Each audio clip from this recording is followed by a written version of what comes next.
Senzacija na pomolu. Hajduk dovodi bivšeg reprezentativca Hrvatske. Transfer koji će sigurno odjeknuti i izvan granica Hrvatske. Dobrodošli ljudi moji na moj prvi video na ovom kanalu. Ostavite like, ostavite subscribe pa možemo krenuti s videom. Hajduk želi Antu Rebića. Objavio je jutros turski medij zvan Fotomak. Za podsjetnik, Rebić je u ljeto 2023. iz Milana kao slobodan igrač stigao u Bešiktaš. Upisao je Bešiktašu 23 nastupa, 691 minutu je proveo na terenu, postigao 1 gol i ostvario 5 asistencija. Ali između njega i trenera Fernanda Santosa je zaiskrilo, te je portugalski trener ga izbacio iz momčadi sa argumentom da je izazvao nemir. Prema podacima Transfermarkta, Rebić je s klupe pratio zadnjih 5 prvenstvenih utakmica Bešiktaša.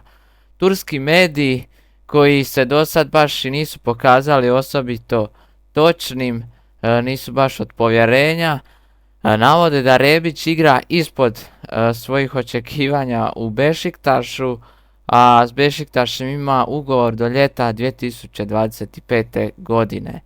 Transfermarkt Rebiću procjenjuje vrijednost na 3,2 milijuna eura.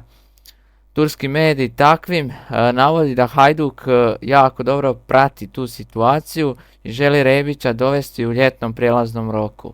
Također ističu da Rebić iduće sezone neće biti u Bešiktašu i stoga turski klub ne bi radio probleme prilikom njegovog odlaska.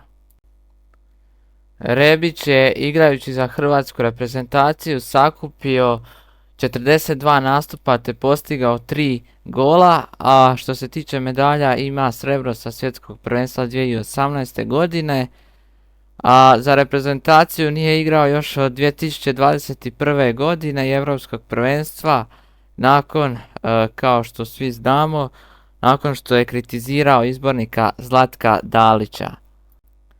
Što se tiče klubske karijere, Rebić je nastupao za Split, Fiorentinu, Leipzig, Veronu, Eintracht Frankfurt i Milan.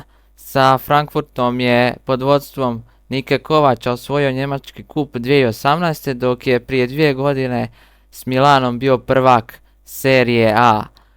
Kao što već znate, Hajduk se nalazi najbliže tituli u zadnjih 18 godina, nakon što je bio prvak 2005. godine.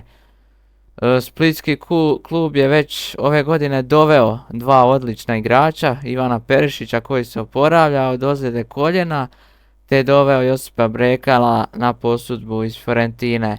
Po meni ovo bi bio jako dobar posao Hajduka da oživi karijeru Ante Rebića i vjerojatno i da profitira njegovim igrama. A evo, došli smo do kraja ovog videa.